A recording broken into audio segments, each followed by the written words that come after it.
Allô toi.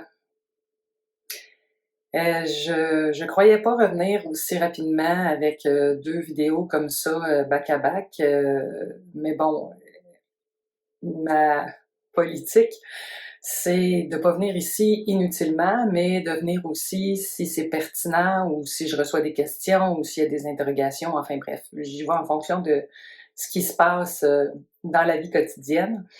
Et je reviens vers toi aujourd'hui parce que pardon, j'ai un petit chat dans la gorge. Parce que récemment, on m'a adressé comme 3 questions que j'ai trouvées intéressantes bon, comme c'était long un peu de répondre par écrit aux gens, par courriel ou autrement, j'ai fait bon, OK, on va adresser ça dans une vidéo. Je vais essayer de ramener les 3 sujets dans le même, fait que je sais pas quel temps ça va prendre, ça prendra le temps que ça prendra. Mais je vais quand même établir d'emblée les 3 questions qui m'ont été adressées, question de voir si tu es intéressé ou pas par ce que j'ai à dire en regard de ces sujets-là.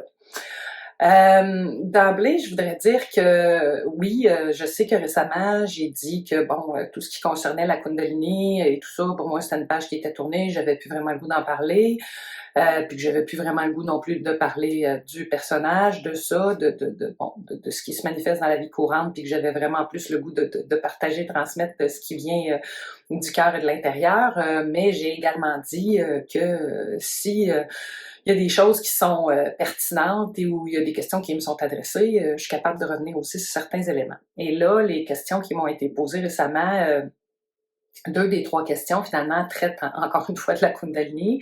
Donc, bon, je vais revenir. Je vais revenir parce que les questions m'apparaissaient pertinentes et je crois que, bon, elles vont répondre à tout le moins aux personnes qui me les ont posées et peut-être pourront-elles toucher un auditoire un peu plus large. Ça sera à vous de voir jusqu'à quel point ça vous parle. Bon, alors les 3 questions qui m'ont été adressées, bon, la première, c'est que dans le fond, c'est quelqu'un qui avait regardé les 5 vidéos où je fais le long partage là, sur la Kundalini. Et à un moment donné, dans un de ces vidéos-là, je partage le fait qu'en Orient, on va souvent dire que la Kundalini peut mener à la complétion ou à la désillusion. Et là, bon, il y a une personne qui a été un peu concernée par tout ça et qui m'a dit, bon, qu'est-ce que ça veut dire, ça? Qu'est-ce que ça veut dire? Parce que, bon, ça allait chercher une deuxième question sous-jacente qui était reliée à celle-là que je vais traiter également, parce que cette personne-là avait une Kundalini très envahissante au moment où elle m'a contactée et bon, savait plus trop quoi faire avec toutes les sensations, les manifestations, symptômes et autres trucs qui étaient présents dans sa vie et cherchait toutes sortes de façons pour essayer de calmer le jeu un peu. Donc, ça amène un deuxième point que je voudrais traiter.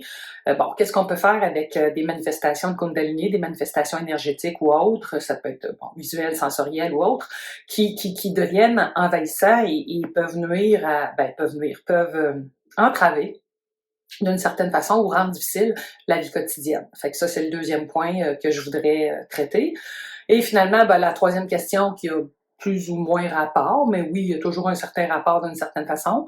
C'est quelqu'un qui a été fortement interpellé par mon partage sur la Kundalini et le supramental et qui a cru, à tort, que j'avais quelque chose contre le supramental, contre Bernard de Montréal, Sandra Dumont, bon, Sri Aurobindo, je sais pas quoi, là, en tout cas, bref, cette personne-là a eu l'impression que j'avais quelque chose contre cette branche-là, si on peut dire, de la spiritualité. Donc, à la toute fin de mon vidéo, si c'est vraiment ça qui t'intéresse, tu peux skipper tout ce qui concerne la Kundalini et aller plus vers la fin de la vidéo, parce qu'à la fin de la vidéo, je vais traiter brièvement de ce point-là. J'ai pas le goût de m'éterniser sur ça non plus, mais je vais quand même revenir un petit peu sur le sujet.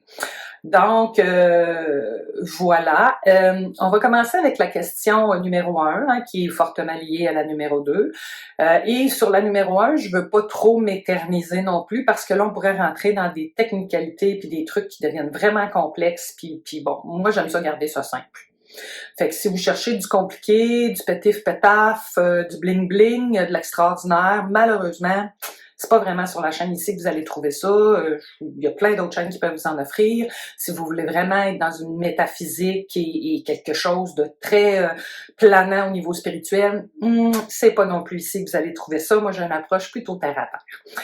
Donc, pour ce qui est de la question de la philosophie, des philosophies orientales, pardon, qui vont vous dire que la Kundalini peut mener à la complétion ou à la désillusion, pourquoi en fait on dit ça? C'est que selon la littérature orientale, selon bon, les maîtres orientaux qui ont des approches axées sur la Kundalini et ce chemin particulier-là, hein, qui est très associé aussi d'une certaine façon au shivaïsme du Cachemire, bon, toutes les traditions tantriques et ces trucs-là.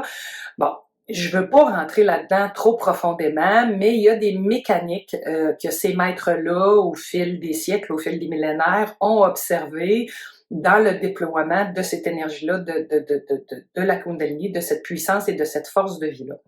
Et bon, c'est fortement associé à tout ce qui concerne les chakras, les nadis, les méridiens et bon, le système nerveux, hein, de façon indirecte aussi. Selon certaines traditions, il y a, et là, comme je vous dis, je suis vraiment pas une spécialiste, fait que déjà là, j'hésite en partant, mais il me semble que c'est 6. Il y a 5 ou 6 façons dont la Kundalini peut se déployer lorsqu'elle s'éveille ou lorsque, bon, il y a un travail qui est fait. Enfin bref, lorsque ça s'anime, ce truc-là, on va le dire comme ça, hein, parce qu'on garde à l'esprit que la Kundalini, c'est une manifestation, c'est un phénomène, ça fait partie de la conscience dans l'aspect manifesté de celle-ci et non pas dans l'aspect non manifesté.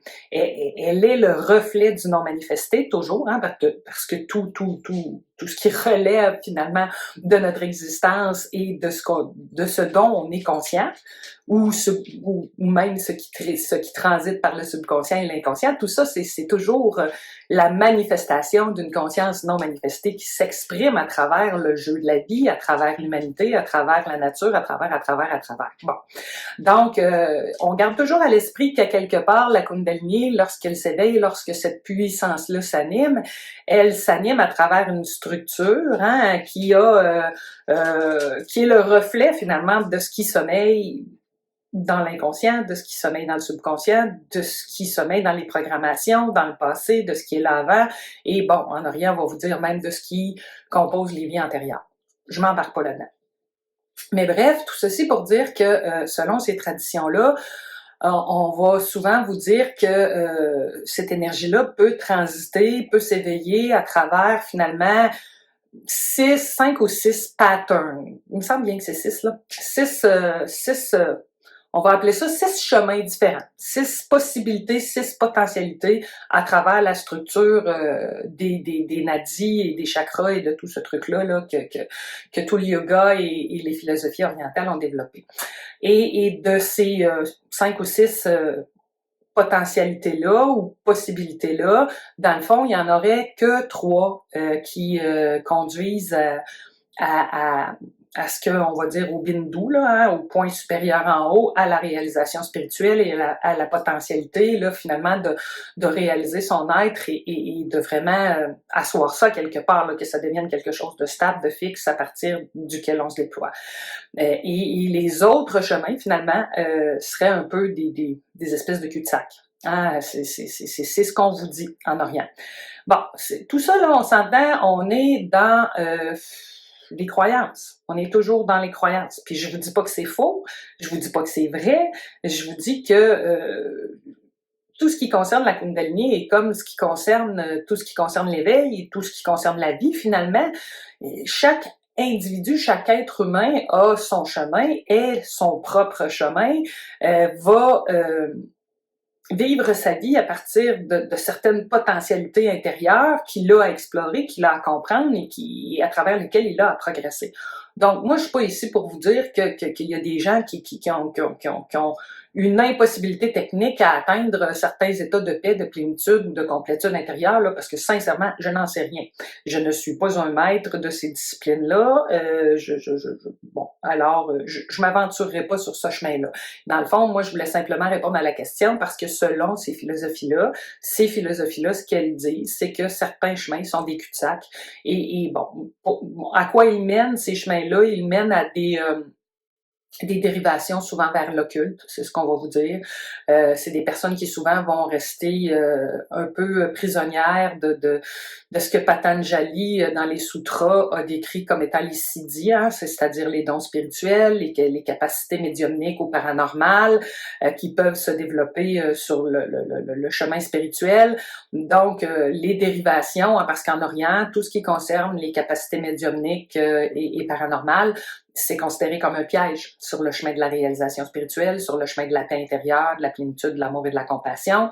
Donc, les dérivations de Kundalini, souvent vont amener, et bon, ceux qui sont familiers avec le tantrisme et ces choses-là, vous savez qu'il y a différentes vision du tantrisme, le blanc, le rouge, bon, encore là, je suis pas une spécialiste. Donc, il y a du bon tantrisme et du moins bon tantrisme. Bon, c'est un peu le même truc avec, finalement, les dérivations de la Kundalini. Elles amènent à des... le développement de certaines capacités, oui, mais pas nécessairement à ce qui est recherché sur un chemin spirituel, généralement quand on s'engage sur cette voie-là. Et comme je vous l'ai dit dans le vidéo de la Kundalini, finalement, hein, je veux dire, c'est votre potentialité en conscience. Hein? C'est votre potentialité en conscience et en pouvoir créateur. Donc, il y a certaines personnes qui justement en arriveront pas nécessairement à un chemin de réalisation de leur véritable nature, un chemin qui conduit vers la paix intérieure, la plénitude et des états de conscience que certains vont considérer comme supérieurs ou autres. Encore là, je m'embarque pas dans ça. Mais peut-être que pour eux, c'est bien correct aussi, là. Je veux dire, on a tous et toutes un chemin de vie qui est différent et il est pas non plus nécessaire dans la vie d'en arriver à un état de paix intérieure si c'est pas ce qu'un individu recherche.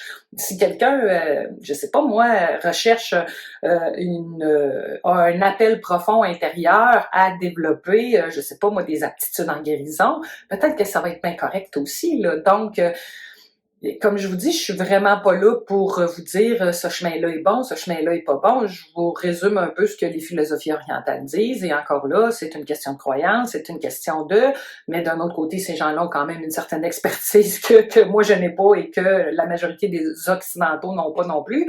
Donc, il doit y avoir quand même un certain fond de vérité dans ça. Hein? Il y a toujours une part de vérité en tout, même s'il n'y a aucune vérité partielle qui est absolue. Alors voilà. Ça, c'était pour la première question.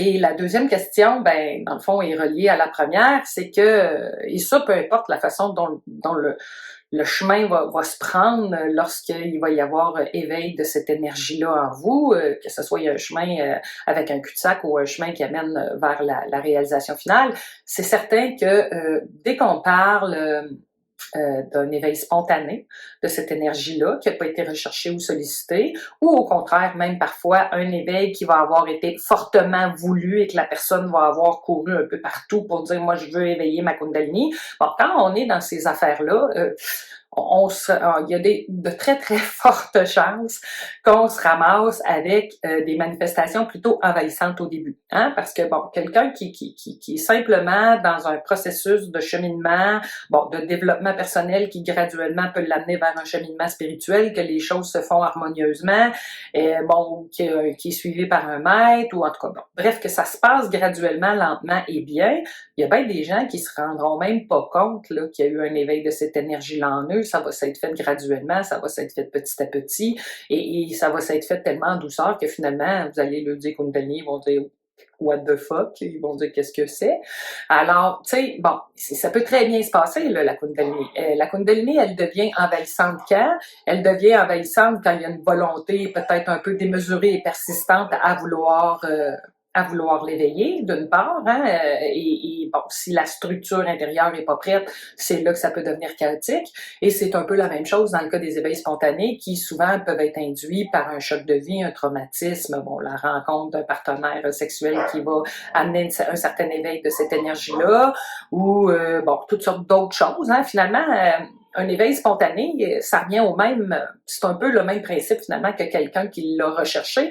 C'est quelqu'un qui, en fait, est pas nécessairement soit conscient ou prêt à ce que ça s'éveille intérieurement de façon brusque, pardon, et inopinée.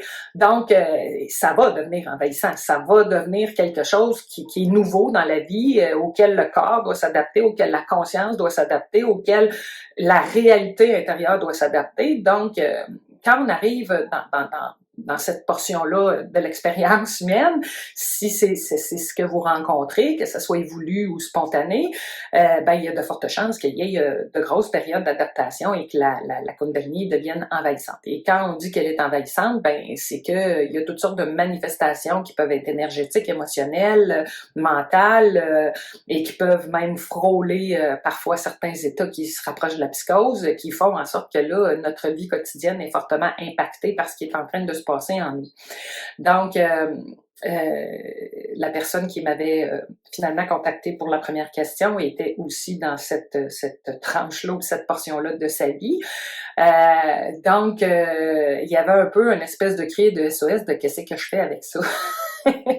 et non, je ris pas de cette personne-là, là, j'ai traversé ça, là, et effectivement que c'est difficile, là, fait que le rire vient pas du fait que je minimise ou ridiculise l'état de la personne qui m'a contacté, au contraire, et si je prends le temps de faire une vidéo, c'est que j'ai beaucoup d'empathie et de compréhension pour ce que cette personne-là est en train de vivre. Et bon, qu'est-ce qu'on fait avec ça quand c'est vraiment envahissant et que ça entrave nos activités de vie quotidienne? Ben, il y a deux approches possibles, bon, je vais vous parler brièvement de la première, mais encore là, comme je ne suis pas une spécialiste, je peux pas aller ben loin là-dedans. Il y a toujours possibilité de trouver un maître ou de trouver quelqu'un qui a des skills, hein, qui a des aptitudes ou un passé, un background, une formation, appelez ça comme vous voulez, qui a finalement une connaissance acquise ou innée, là, ça n'a pas vraiment d'importance, de ce qui est en train de se passer pratico-pratique et techniquement, intérieurement, et qui pourra vous aider finalement à voir où ça bloque, là, où ça accroche, là, où il y a des nœuds et des tensions de résistance qui fait que là, ça envahit votre vie au point de la rendre chaotique ou de vous empêcher de faire vos activités de vie quotidienne. Donc, il y a toutes sortes de pratiques, hein, que ces gens-là pourront vous transmettre. Souvent, ça va être des pratiques un peu associées au yoga, mais pas nécessairement. Ça peut être aussi des techniques associées, encore, on est un peu dans le yoga, là, les pranayamas, la respiration. Ça peut être toutes sortes de choses là, qui peuvent, des pratiques qui peuvent vous être transmises ou même un travail directement avec quelqu'un qui pourra aider dans le subtil à aller dénouer avec sa propre énergie, hein, c'est ce qu'on appelle des Shaktipat, pourra vous transférer de sa propre énergie pour essayer d'aller faire circuler votre Kundalini de façon plus fluide et plus aisée pour aller, je dirais pas forcer les blocages, mais dénouer les nœuds et les impasses. Bon, mais ça, là, c'est vraiment quelque chose, faut faire attention. Là, si vous vous en allez sur cette track-là, moi, en tout cas, je connais pas personne ici au Québec qui a cette expertise-là et il y en a qui s'affichent là, comme l'ayant, là. Mais je veux dire, moi, dans mon cheminement, on m'a pas référé, j'ai pas rencontré personne qui avait ces aptitudes-là, là, vraiment très, très fines, cette vision-là du subtil qui peut aller vraiment faire ce travail-là. La majorité des gens qui ont ces aptitudes-là se situent en Orient. Et même là, en Orient, faut faire attention, faut vraiment faire attention si on s'en va de ce côté-là. En Europe, peut-être y a-t-il, j'ai déjà vaguement entendu parler de certaines personnes qui font ce travail-là, mais encore là, je pourrais pas vous transmettre de nom et tout ça. Donc, je peux vous dire qu'il existe des personnes qui le font, mais qui sont-elles, où sont-elles et lesquelles sont fiables, lesquelles ne le sont pas. Sincèrement, je peux vraiment pas vous aider à ce niveau-là. J'ai pas de référence à vous donner, mais je sais que c'est une avenue. C'est une avenue. On peut essayer de trouver quelqu'un qui a une certaine vision de ce qui est en train de se passer en vous et qui concrètement, là, dans un travail très énergétique, pourra aller vous aider à défaire certains nœuds et certains blocages. Ça, c'est la première des choses. La deuxième des choses, ben là, moi, je vais vous donner personnellement ce que moi j'ai fait, ce que j'ai fait, c'est bon, ce que j'ai compris avec le temps, comment j'ai géré ça avec le temps, les petites lumières intérieures qui sont allumées pour dire à un moment donné, ah, regarde donc, quand je fais ça, ça va mieux, puis c'est plus facile. Donc, je vais y aller comme ça, puis bon, je vais vous donner peut-être un paquet d'informations qui ne seront pas nécessairement pertinentes pour vous. Certaines le seront, certaines vont l'être moins. Vous prendrez ce qui vous parle dans ça, hein, parce que c'est toujours ça.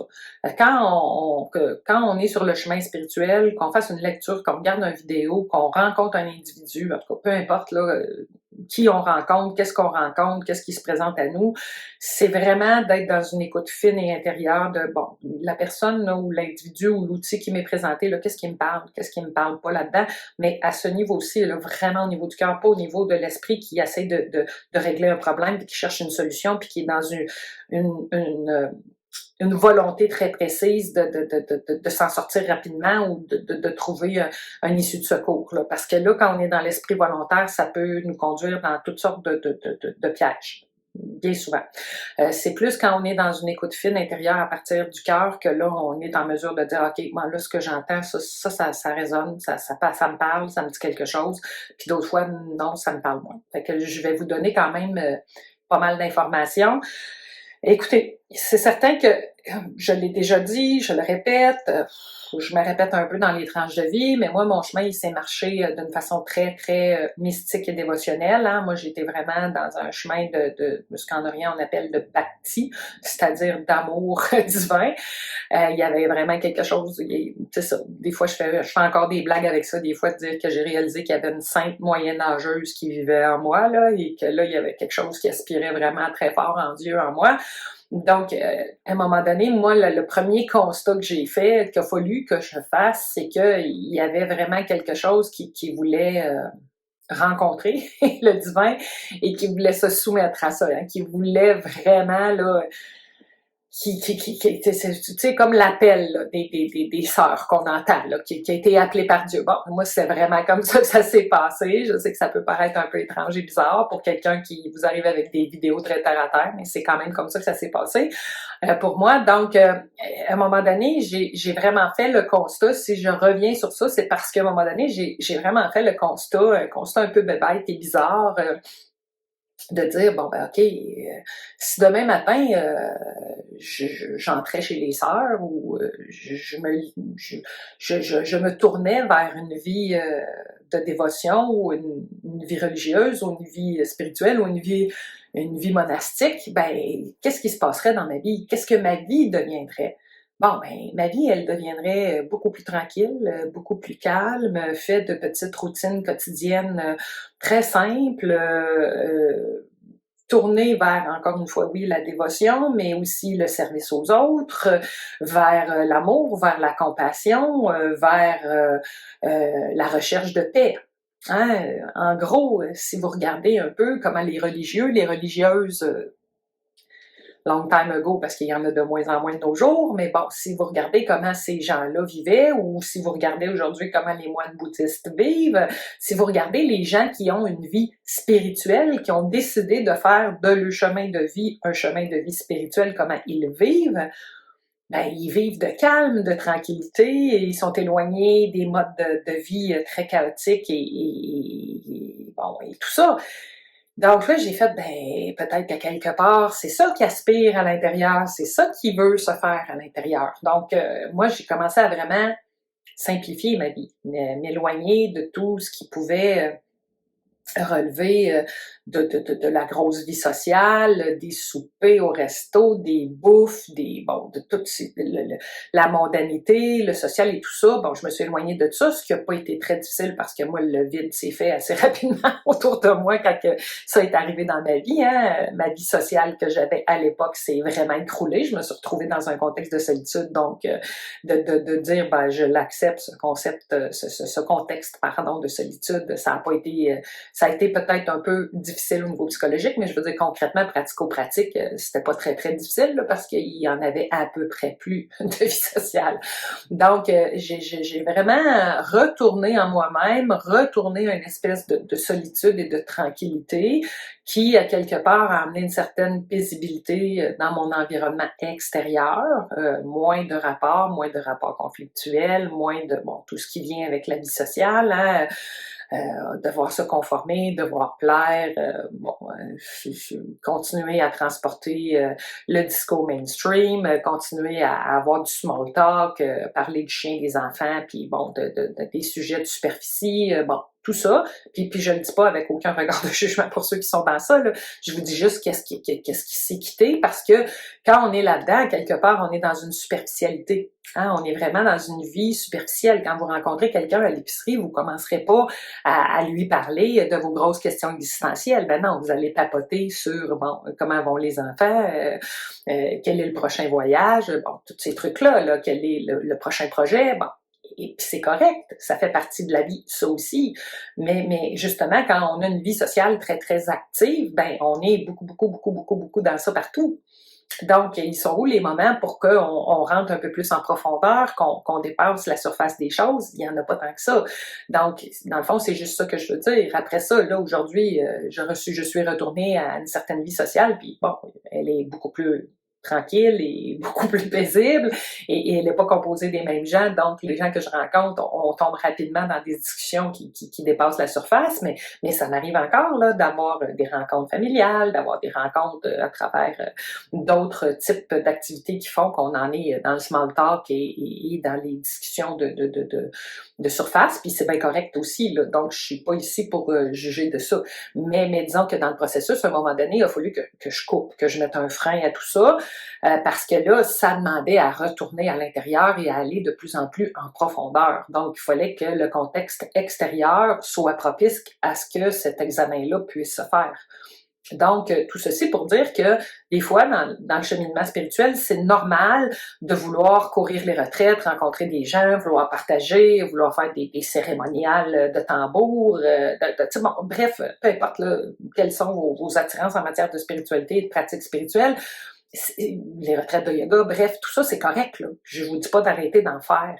Mais peut-être parce qu'il y a une partie du chemin aussi qui consiste à essayer de pouvoir se relier à des gens qui vivent un peu la même chose que nous pour essayer de trouver un terrain où enfin on peut un peu dropper notre bagage de souffrance intérieure ou à tout le moins pouvoir le partager avec les gens. Fait que ça aussi, ça en prend. Donc, je vous dis pas d'arrêter de faire des retraites puis tout ça, mais les multiplier puis courir partout, c'est pas nécessairement une bonne chose non plus. Puis si vous avez une Kundalini très, très, très envahissante puis que là, vous décidez de plonger à fond dans tout ce qui concerne le yoga parce que, bon, Kundalini et yoga, il y a une association naturelle qui se fait. Ça peut être une bonne chose, mais pas nécessairement non plus. Parce que, premièrement, dans le milieu du yoga, ici au Québec, il y a beaucoup d'idées préconçues par rapport à la Kundalini. Puis moi, avant de trouver des gens qui comprenaient ce que je vivais, ça a pris quand même un certain temps. Puis je me suis butée à beaucoup de préjugés, d'idées préconçues. Et je me suis butée à ça beaucoup aussi. Hein? Je veux dire, t'entends parler par une tierce personne qu'on a parlé de ton cas, puis t'es monté de Kundalini sauvage. Là, tu fais « Oh mon Dieu, OK, on est rendu en ville qu'on parle de mon cas. Ah, OK, c'est le fun. » Bon, bref, je me suis butée à des choses un peu surprenantes là, dans le milieu du yoga, puis de très belles choses aussi.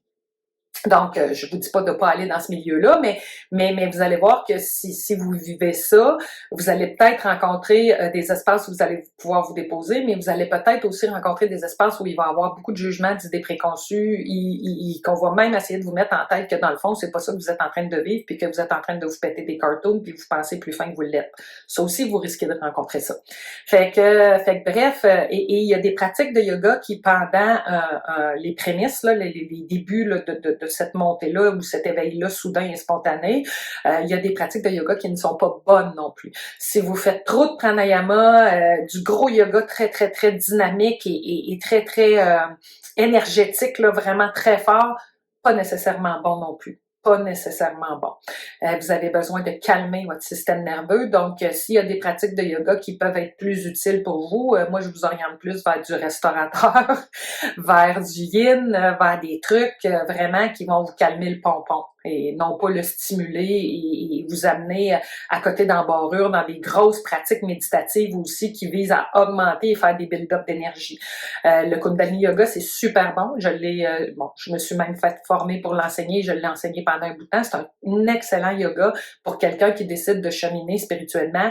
C'est un yoga qui est construit pour justement éveiller votre Kundalini de façon progressive et graduelle, que ça se fasse de façon belle et sécuritaire, que ça soit pas chaotique. Mais si vous êtes dans un éveil spontané qui est fou, qui est un peu fou et fucked up, Kundalini Yoga, faites attention parce qu'il y a des pratiques méditatives là-dedans qui vous font faire des espèces de build-up d'énergie très, très, très puissants puis qui vous aideront pas nécessairement.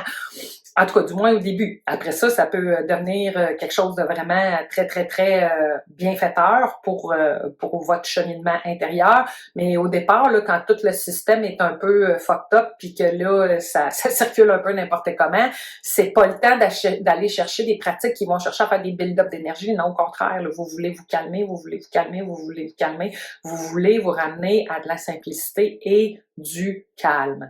Donc, c'est beaucoup ça qui va aider on va dire une Kundalini déréglée, là, j'aime pas vraiment le terme, mais bon, c'est le terme qui est évoqué, là, des manifestations très, très, très envahissantes. Et l'autre chose aussi que j'ai réalisé sur mon chemin, moi, tout ce qui était, pour moi, en tout cas, enfin, tout ce qui était pratique dévotionnelle, ça m'aidait beaucoup. Donc, tu sais, moi, ça m'a retourné à la tradition catholique dont je m'étais pas seulement éloignée, mais envers laquelle j'avais vraiment claqué la porte à la fin de l'adolescence. Puis bon, j'avais du travail intérieur de réconciliation à faire avec ça parce que, comme à peu près tout le monde au Québec, et maudit que c'est pas beau la religion catholique, hein, c'est donc du méchant monde. Donc, j'étais dans ce mindset-là que de retourner à la tradition me fait revoir les choses sous un autre angle. Donc, pendant un certain temps, ça m'a permis un certain travail de réconciliation. Puis pendant un certain temps, ça m'a fait vraiment beaucoup de bien que d'aller vers la prière, d'aller vers la dévotion, d'aller vers tout ça. Moi, ça m'a vraiment fait beaucoup, beaucoup, beaucoup de bien. Mais ça, c'est peut-être pas votre cas, puis c'est particulier à chacun, mais de nourrir une relation avec la transcendance, avec ce qui est plus grand, m'a fait vraiment beaucoup de bien. L'autre chose aussi qui m'a fait vraiment beaucoup de bien, ça a été de faire grandir l'amour. Hein, faire taire les jugements et faire grandir l'amour. Parce que, dans le fond, et là, je témoigne d'un point de vue très personnel, beaucoup de gens en spiritualité vont vous parler de conscience, conscience, conscience, toute la non-dualité et même le supramental est très axé sur la conscience. L'Advaita est très, très axé sur l'exploration de la conscience. Qu'est-ce que la conscience? La conscience est-elle limitée au corps? Et tous ces questionnements-là, faire taire le mental, toutes ces pratiques-là. Mais pour moi, l'état ultime de ce chemin-là, c'est l'amour. Hein, c'est vraiment l'amour, mais pas un amour de bisounours, de licorne et d'arc-en-ciel. C'est pas ça, c'est pas ça. C'est vraiment pas ça. Hein, c'est une puissance. C'est une puissance. L'amour, c'est fait de courage, c'est fait d'action beaucoup plus que de... Oui, il y a une part de tendresse aussi, de prendre soin et tout ça, là.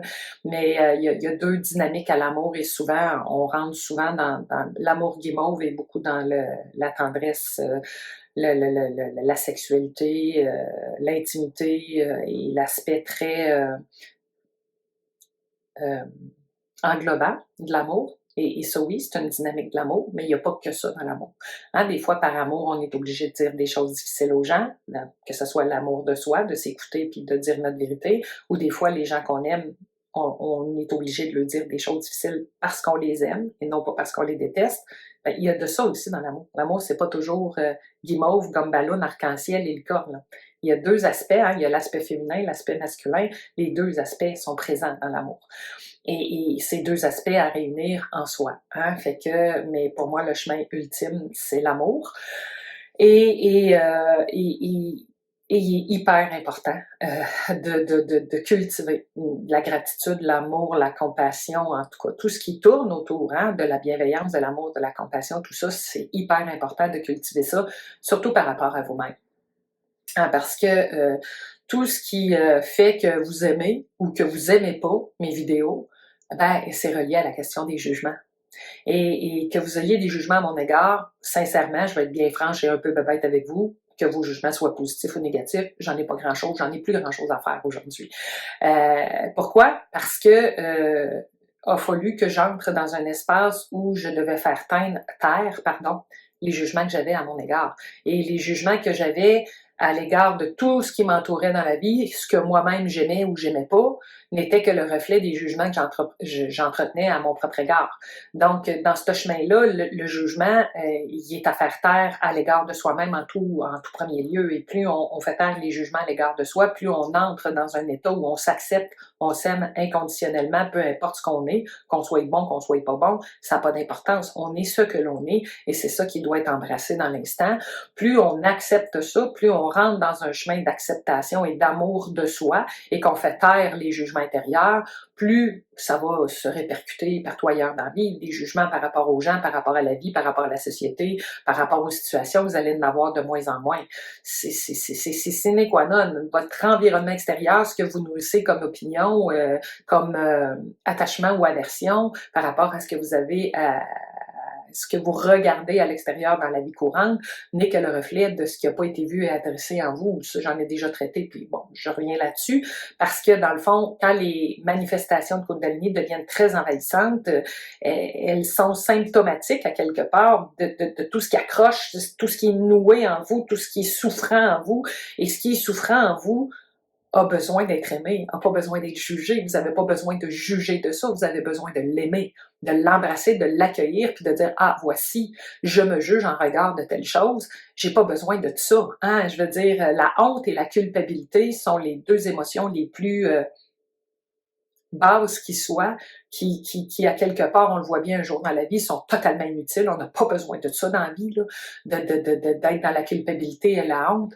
Et où ça commence? Ben, ça commence de sortir de cet état de culpabilité et de honte qu'on a par rapport à nous-mêmes, par rapport à nos actions passées. À un moment donné, il faut accepter d'aller le revisiter, ce passé-là, et de le voir avec un autre œil, de se donner des breaks, de voir d'où tout ce passé-là vient, et bien souvent, bon, j'en ai fait état dans les autres vidéos, hein, tout ça part de l'enfance, part d'événements qui sont arrivés dans l'enfance, qui sont arrivés dans des moments où on n'avait pas le degré de maturité nécessaire pour le comprendre adéquatement, mais on a grandi, et en grandissant, on a acquis un regard de jugement, un jugement en regard de ça, et là, c'est tout ça qu'il faut aller revoir d'un œil nettement plus accueillant et bienveillant. Tout ce qui est à l'intérieur doit être vu d'un œil nettement plus accueillant et bienveillant. Et ça, de s'autoriser à aller là, je vous le dis, de tous les trucs que je vous donne depuis tantôt, là, c'est le plus efficace. C'est le plus efficace. Vous devez rentrer, et quand on parle de conscience en Advaita et dans toute la non-dualité, et même dans le supramental, et toutes les pratiques bouddhistes, qui vous entraînent vers la méditation, toutes les techniques qui amènent à l'introspection et à tourner le regard vers l'intérieur, doivent se faire dans une optique où le regard qu'on tourne à l'intérieur par rapport à soi ou par rapport aux manifestations qui sont là à l'intérieur de nous, doit être rempli de neutralité, de bienveillance, et doit être accueilli. Donc, quand ça vous envahit, quand la Kundalini a des manifestations qui sont envahissantes, vous pouvez pas vous battre contre celle-ci puis dire « Mon Dieu, que j'ai hâte que ça arrête puis que ça finisse cette affaire-là. » Parce que vous êtes en résistance par rapport à ce qui est en train de se passer envers vous, fait que vous ne faites qu'amplifier le phénomène. Vous devez vraiment vous abandonner à ce processus-là. J'en ai déjà fait état et j'y reviens encore une fois. Et moi, bon, quand ça a changé, c'est que ça a changé un jour où je pourrais même pas vous dire quand exactement. Bon, il y a eu beaucoup de choses qui ont été faites, là, toutes les choses dont je vous parle. Et bon, ça devenait de mieux en mieux, de plus en plus facile à gérer, tout ça. Et à un moment donné, je me souviens même pas pourquoi, il y a eu un retour, une montée énergétique qui était particulièrement souffrante au niveau du crâne. J'avais vraiment l'impression de me faire driller le crâne une perceuse électrique, là, c'était vraiment souffrant. Et là, j'étais dans mes résistances intérieures où là, je me disais, mon Dieu, ça a comme pas de bon sens, là, j'essaie de m'abandonner à ça, j'essaie de faire avec, je fais plein de choses pour que ça soit plus facile. Pourquoi c'est encore aussi difficile? Et là, j'étais dans ces questionnements-là qui ne faisaient qu'amplifier l'espèce de mal de tête insupportable qui était là à ce moment-là. Et je sais pas pourquoi, à un moment donné, il y a quelque chose qui a lâché à l'intérieur et j'ai fait comme, ça finira jamais. Fais-toi l'idée, Diane, ça finira jamais. Et là, il y a quelque chose qui a cédé à l'intérieur et qui a fait comme, fais avec, ça finira jamais. Et en venant à cette conclusion-là, ça l'a arrêté, automatiquement. Le mal de tête, là, tout ce qui est en train de se produire au niveau énergétique, là, froum, ça s'est effondré. Ça l'a arrêté. Ça l'a arrêté parce que j'ai accepté. Donc, voilà, fait que je vous ai aligné sur, dans le fond, 3 aspects. Hein. C'est vraiment la question de simplifier votre mode de vie, vous éloigner de la turbulence, de l'agitation à tous les niveaux, et ça inclut aussi peut-être de réexaminer certains rapports dans votre vie, certaines relations avec amis, famille ou autres, ou collègues de travail, peu importe, qui sont toujours dans le conflit, dans le jugement, dans la non-acceptation, où vous n'avez pas d'espace d'expression. Dès que vous parlez, si c'est pris comme si c'était personnel. Bon, ben, puis quand on est là-dedans, là, quand on est dans des relations conflictuelles, là, ben c'est bien plate à dire, mais ça aussi, peut-être que vous allez avoir à faire un examen là-dedans, ou simplement dans des relations où vous n'êtes pas écouté, vous parlez, là, puis on s'en crisse, on s'en fout, on s'intéresse pas à vous. Bon, je veux dire, si vous êtes dans un espace de non-accueil au niveau relationnel, ben ça aussi, vous allez avoir à l'examiner parce que vous n'avez pas besoin de ça pendant le processus. Vous avez besoin d'amour et de bienveillance, de trouver des espaces où vous allez être accueilli, ne serait-ce qu'un endroit, ça va déjà être ça. Donc, de simplifier votre mode de vie, de l'alléger, d'aller vers vraiment quelque chose de bienveillant, de doux, d'accueillant. Ça va être super important de vous calmer le pompon, d'aller vers des activités, peut-être des marches en nature, de retourner à la simplicité, à la nature, à la vraie vie, s'éloigner de la mondanité, du flafla, du bling-bling de la vie, des fêtes, des parties. Ça, c'est la première des choses. L'aspect dévotionnel, moi, je vous le dis, peut-être que ça sera pas bon pour vous, mais moi, je vous le dis, si vous avez, peu importe quelles sont vos croyances, c'est pas vraiment important, là, je veux dire, d'essayer de nourrir une relation avec la transcendance, peu importe ce que la transcendance représente pour vous. Ça peut être la nature, hein, ça peut être plein de choses, d'essayer de nourrir une relation avec la transcendance, parce que dans le fond, ça va vous permettre de toucher votre transcendance intérieure, et finalement, d'essayer d'aller vers de plus en plus d'accueil, d'amour et de tolérance et d'absence de jugement. Ce sont vraiment 3 axes qui, pour moi, ont été vraiment très importants et ont favorisé la circulation finalement et la récupération des énergies et une circulation de plus en plus fluide et la potentialité de rentrer dans une plus grande verticalité. C'est ce qu'on cherche en bout de ligne. Donc voilà, c'est un peu ce que je voulais dire par rapport à tout ça. Et pour terminer rapidement, parce que je suis déjà rendue à 42 minutes, je vais... bon, la question du supramental. Bon, j'ai rien contre le supramental, j'ai rien contre Sandra Dumont, j'ai rien contre Bernard de Montréal. Ça n'a pas rapport, là. Ça n'a pas rapport. Je ne sais pas qu'est-ce qui peut vous avoir fait croire ça, ou en tout cas, ça vous appartient, puis je vous invite à l'observer. Hein. Qu'est-ce qui est aussi réactif en vous par rapport à ce que je suis en train de dire et de transmettre? Qu'est-ce qui vient autant vous chercher, là? Je veux dire, vous avez le droit de vous exprimer dans la vie, puis c'est la même chose pour moi. En quoi mes vidéos vous font autant réagir? Questionnez-vous, là. Ça vous regarde, ça me regarde pas. Mais ceci étant dit, dans le fond, Bernard de Montréal, là, quand on l'étudie, puis quand on l'étudie, quand on l'écoute, quand on écoute les audios, quand on va lire les trucs qui se sont écrits, bon, premièrement, il faut faire attention, hein, parce qu'il y a des gens qui ont fait de l'interprétation de ce que dit Bernard de Montréal. Et déjà là, on n'est plus dans Bernard de Montréal, on est dans ce que les gens pensent de Bernard de Montréal. Fait que là, on n'est pas là. Fait que moi, je vous invite vraiment à ces audios, hein, la retranscription de ces audios, il y en a vraiment beaucoup. Bon, les livres, je pense qu'il y a écrit 3 livres, là, je peux me tromper. Bon, bref, tout ça, là, fait qu'on on va là, on va à la source, hein, on va à la source de la sagesse, parce qu'il y a une sagesse dans ces enseignements, ça c'est indéniable. C'est que moi, voyez-vous, je suis peut-être pas très intelligente, et je l'admets, je trouve ça inutilement complexe. Je l'ai écouté, puis j'ai fini par comprendre où ce qui s'en allait avec ces trucs-là, et son jargon et tout le vocabulaire, puis les concepts qui sont très lourds, là, c'est l'ajusteur de pensée, puis tous ces trucs-là, là, que j'étais comme, hi, c'est gros, c'est complexe. Bon, je l'ai écouté, puis j'ai fini par comprendre, ce qui prouve que je dois pas être si niaiseuse que ça. Mais bref, quand j'ai eu fini, puis j'ai eu fait le tour de la question, j'ai fait, ouais, c'est beau, c'est super intéressant, mais c'est donc bien compliqué pour rien. Moi, perso, c'est mon constat. Et oui, c'est une opinion, puis c'est mon opinion, puis elle vaut ce qu'elle vaut pas plus, puis elle vaut pas moins que la vôtre. Bon, c'est le regard que j'ai sur la question. Et bon, et Sandra Vimon, là, elle écrit un bouquin, là, il y a un lexique, là, pour essayer de comprendre son jargon à Bernard de Montréal. Fait que ça vous donne une idée que c'est pas si simple que ça, là. Donc, oui, c'est intéressant. Puis je dis pas que ça n'a pas sa place, puis que ça peut pas vous permettre de cheminer. Puis c'est un peu la même chose avec Aurobindo. Là. Quand on lit Aurobindo, lui aussi, là, il y avait tout un jargon puis une mécanique autour du supramental qui n'était pas nécessairement simple à comprendre là, quand on commence à le lire. Le yoga intégral, là, il y a quelque chose là à lire, puis c'est un exercice intellectuel qui est hyper intéressant. Mais à mon sens, à moi, c'est là qu'il vous garde. Il vous garde dans l'intellect. Et l'intellect, à quelque part, c'est la dernière couche là, qui, à un moment donné, doit lâcher. Hein, le chemin spirituel, moi je le répète, je maintiens ce que je dis, et ça s'actualise de plus en plus au fur et à mesure que j'avance sur ce chemin-là, c'est un chemin d'abandon.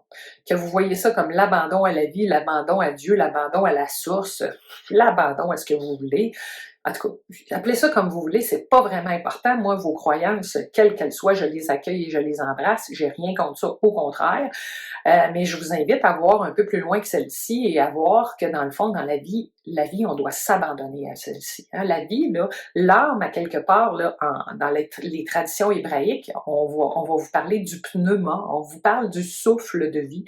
Hein? C'est une énergie, c'est une présence, c'est quelque chose qui vous anime dans la forme, c'est quelque chose qui est intrinsèque, qui est là en vous et qui, au départ, et ça, je suis d'accord avec les enseignements de Bernard de Montréal, c'est chargé de mémoire, c'est chargé de souffrance, c'est chargé d'un paquet d'histoires qui se doivent d'être épurées.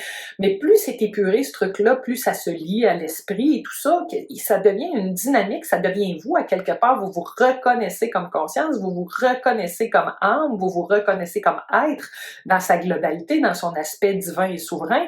Et ça, vous êtes porté là-dedans, vous êtes à la fois votre maître et votre disciple. Hein? Il y a un jeu, il y a une danse qui se vit là-dedans, où vous êtes guidé, vous êtes porté, et ça vous emporte de plus en plus vers l'ouverture, de la compassion, de l'amour et de l'action qui est alignée à votre verticalité.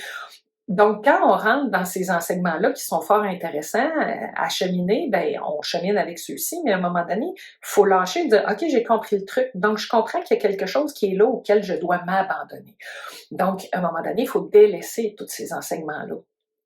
C'est simplement ça que je vous dis, mais ils ont leur valeur, le temps qu'ils sont là et le temps qu'ils vous permettent de cheminer. Mais le piège qui vient aussi avec ces enseignements-là, c'est qu'on devient des érudits, où là, on comprend toute la mécanique, que ce soit celle de Aurobindo, que ce soit celle de Bernard de Montréal, ou tous les autres personnes qui ont développé ou qui ont continué à peaufiner toute cette branche qui est le supramental. Hein? Et là, il y a toute une mécanique qui est faite de forces obscures, qui est faite d'entités, qui est faite de toute une représentation du monde invisible et du monde subtil qui est là, qui est très intéressante. Mais là, on devient des érudits, on devient un peu comme le professeur d'université là, qui a très bien compris la physique quantique puis qui est là au tableau à vous l'expliquer. Mais justement, si vous regardez, puis je prends Einstein comme référence. Einstein était le premier à le dire à la fin de sa vie. Hein. Plus j'ai étudié la physique, plus je me suis intéressée à la métaphysique.